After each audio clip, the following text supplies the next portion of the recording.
Box ಇರಬೇಕಾ? ನಿಮಗೆ ಟ್ರಾನ್ಸ್ಪೋರ್ಟ್ಗೆ use ಆಗ್ತದೆ. ಅದೇ ಬೇಡ ಯೂಸ್ ಆಗ್ತದೆ.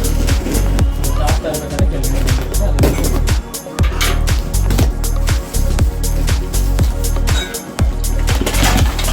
ಟ್ರಾನ್ಸ್ಪೋರ್ಟ್ ಮಾಡಬೇಕಾದ್ರೆ ಇದೇನು ರಿಮೂವ್ ಮಾಡೋದು, ಬರೀ ಟಾಪನ್ನು ರಿಮೂವ್ ಮಾಡ್ಕೊಂಡು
ಅಲ್ಲ ನಿಮ್ಮೇನಾದ್ರು ಇದ್ದರೆ ಟ್ರಾನ್ಸ್ಫರ್ ಮಾಡೋಕ್ಕಾಗಿ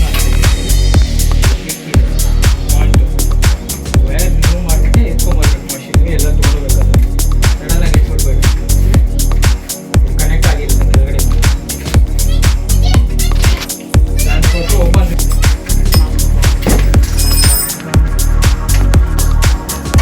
ಈಗ ಹೊಸದಾಗಿ ಎಳ್ಸಿದ್ದು ಸೇರ್ ಹಾಕ್ಸಿದ್ರಲ್ಲ, ಬರೀ 6 ಮಂತ್ಸ್ ತನಕ ಇಲ್ಲಿರುತ್ತೆ. ನೀವು ಡೈಲಿ ಹೊಲ್ದ್ರೆ 6 ಮಂತ್ಸ್ ಬರುತ್ತೆ.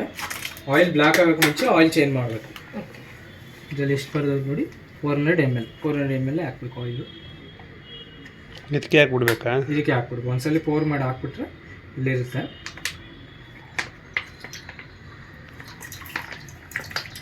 ಅದು ಬ್ಲ್ಯಾಕ್ ಆದ್ಮೇಲೆ ಆಯಿಲ್ ಬ್ಲ್ಯಾಕ್ ಡ್ರೈ ಮಾಡಿದ್ಮೇಲೆ ಡ್ರೈ ನೆಟ್ ಇದೆ ಕೆಳಗಡೆ ಬಾಟಲ್ ಇಟ್ಕೊಂಡು ನೀವು ಡ್ರೈ ನೆಟ್ ಓಪನ್ ಮಾಡಿದ್ರೆ ಆಯಿಲ್ ರಿಮೂವ್ ಆಗುತ್ತೆ.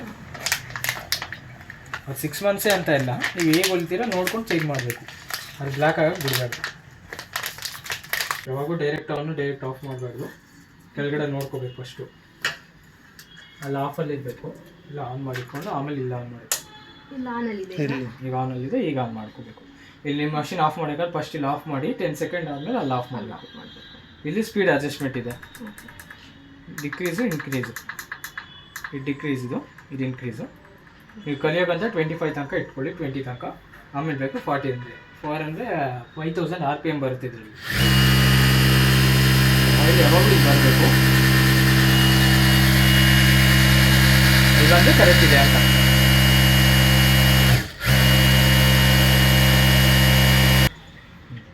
ಇದನ್ನು ಕಲ್ತಿಲ್ಲ ನೀವು, ನಾರ್ಮಲ್ ಮೋಟ್ರ್ ಹೊಲ್ದಿದ್ದೀರಲ್ಲ, 120 ಇಟ್ಕೊಂಡು ಟ್ರೈ ಮಾಡಿ. 20ಗಿಂತನೂ ಕಮ್ಮಿನೇ ಇಕ್ಕಿ ಪರವಾಗಿಲ್ಲ. ಯಾಕೆಂದರೆ ಸಡನ್ನಾಗಿ ಒಂದು 15 10 ಇರಲಿ, ತೊಂದರೆ ಇಲ್ಲ. 10 ಎಷ್ಟು ಬರುತ್ತೆ? 10 ಅಂದರೆ ನೋಡಿ ಬಟ್ಟೆ ಇಕ್ಕಿ ಗೊತ್ತಾಗುತ್ತೆ ನಿಮಗೆ. 15 ಮೇಲೆ ಇಡಮ್ಮ. 2 ದಾರ ತೊಗೊಳ್ಳಿ, ಒಂದು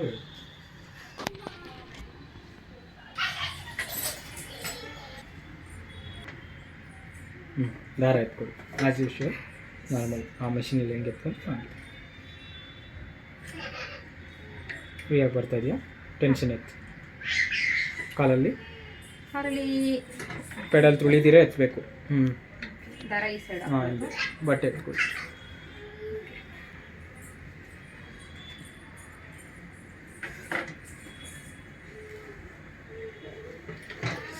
ತುಳಿಬಾರ್ದು. ಟೆನ್ಷನ್ ಬ್ಯಾಕ್ ಇಟ್ಕೊಂಡು ಈಗ ಎತ್ಕೋಬೇಕು. ಬ್ಯಾಕ್ ಅಂದರೆ ಬ್ರೇಕ್. ಅದು ನಿಮ್ಮದು ಡಿಸ್ಟೆನ್ಸ್ ಈಗ ತುಳಿ ಲೆಂತ್ ಬರ್ತಿದೆ, ದೊಡ್ಡದು ಬರ್ತಿದೆ. ಇಲ್ಲಿ ಮಾಡಬೇಕು, ಪ್ರೆಸ್ ಮಾಡಿ ಇದನ್ನು ಪ್ರೆಸ್ ಮಾಡ್ಕೊಬೇಕು ಫುಲ್ಲು. ಚಿರ್ಸು 2.5 2 ಇಟ್ಕೊಳ್ಳಿ. ಕರೆಕ್ಟಾಗಿ ಕೂತಿದೆ. ಕೂತಿದ್ವಿ ಒಂದು ಸೆಕೆಂಡ್. ಕೂತಿದ್ವಿ. ಲಾಕ್ ಇಟ್ಬಿಟ್ಟಿದ್ದೀರ ಅದಕ್ಕೆ. ಈ ಥರ ಕರೆಕ್ಟಾಗಿ ಬರಬೇಕು ದಾರ.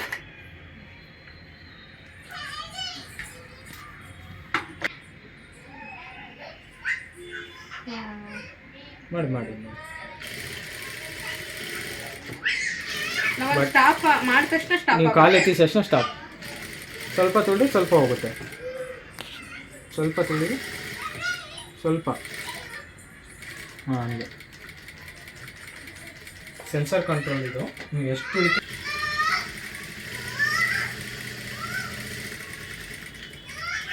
ಇದು ಆಟೋಮೆಟಿಕ್ ಥ್ರೆಡ್ ಕಟರ್ ಇಲ್ಲ ಅಲ್ವಾ ಇದರಲ್ಲಿ? ಅದಕ್ಕೆ ದೊಡ್ಡದು. ಹಂಗೆ ಮಾಡ್ತೀರಲ್ಲ ಸ್ಟಾಪ್ ಮಾಡ್ಕೋಬೇಕು. ಇದು ಸ್ಟಾಪ್ ಮಾಡ್ಬಿಟ್ಟು ಈಗ ಹಿಂಗೆ ಹ್ಯಾಂಡ್ ವೀಲ್ ಕೆಳಗಡೆ ಕಾಲಲ್ಲಿ ಎತ್ಕೊಳ್ಳಿ. ಟೆನ್ಷನ್ ನೀಡ್ಲು ಮೇಲೆ. ಹಾಂ ಈಗ ಎತ್ಕೊಳ್ಳಿ ನೋಡಿ, ದಾರ ಫ್ರೀ ಆಗಿ ಬರುತ್ತೆ. ಹಂಗೆ ಮಾಡ್ಕೊಂಡು ತೆಕ್ಕೋಬೇಕು. ಅವಾಗ ದಾರ ಸಿಗಾಕೊಳ್ಳಲ್ಲ ಒಳಗಡೆ.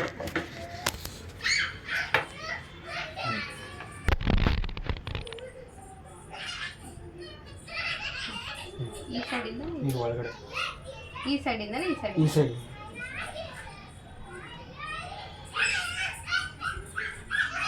ಇದು ಒಳಗಡೆ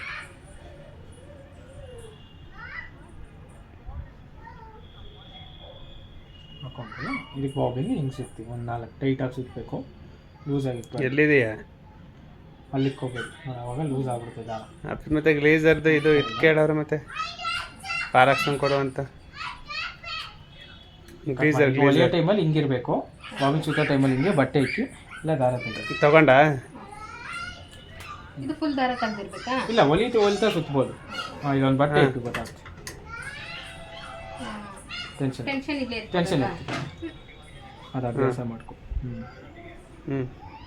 ಇದು ಈ ಥರನೂ ಟೆನ್ಷನ್ ಇರ್ಬೋದಲ್ವಾ? ಬಟ್ಟೆ ಅಲ್ಲಿಕ್ಕಿ ತೊಳಿರಿ. ನೀವು ಅಲ್ಲಿ ಹೊಲಿತಾ ಇರ್ಬೋದು, ಅಲ್ಲಿ ಸುತ್ತಾ ಇರುತ್ತೆ.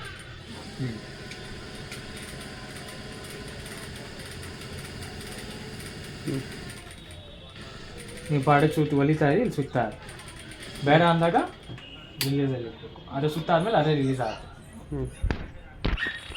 ಈಗ ನಾವು ಹೊಲಿತಾದ್ರೆ ಇಲ್ಲಿ ಆಯಿಲ್ ಇಂದು ಹೊರಟ್ರೆ ಬರ್ತಾ ಇರ್ಬೇಕು. ಅದು ಬಂದಿಲ್ಲ ಅಂತ ಅಂದ್ರೆ ಆಯಿಲ್ ಕಡಿಮೆ ಆಗಿದೆ ಅಂತ. ಸ್ಲೋಗ್ ಬರಲ್ಲ, ಅದು ಜೋರಾಗಿ ಹೊಲ್ದಾಗೆ ಬರೋದು. ಈಗ ಇಷ್ಟು ನನಗೆ ಇಟ್ಕೊಂಡಿದ್ದೀನಲ್ವಾ, ಈಗ ಅದು ಬಂದಿಲ್ಲ ಅಂದ್ರೆ ಏನು ಪ್ರಾಬ್ಲಮ್ ಅದು ಪಾಡಕ್ಕೆ ಅಲ್ಲಿ ಹೋಗ್ತಾ ಇರುತ್ತೆ, ಮೇಲ್ಗಡೆ ಕಾಣಿಸಲ್ಲ. ಜಾಸ್ತಿ ಇಟ್ಕೊಂಡು ಮಾತ್ರ ಆಗಿರುತ್ತೆ. ಜಾಸ್ತಿ ಇಟ್ಕೊಂಡಾಗ ಎಗಿರುತ್ತೆ ಫಿಲ್ಟರ್ ಅದು.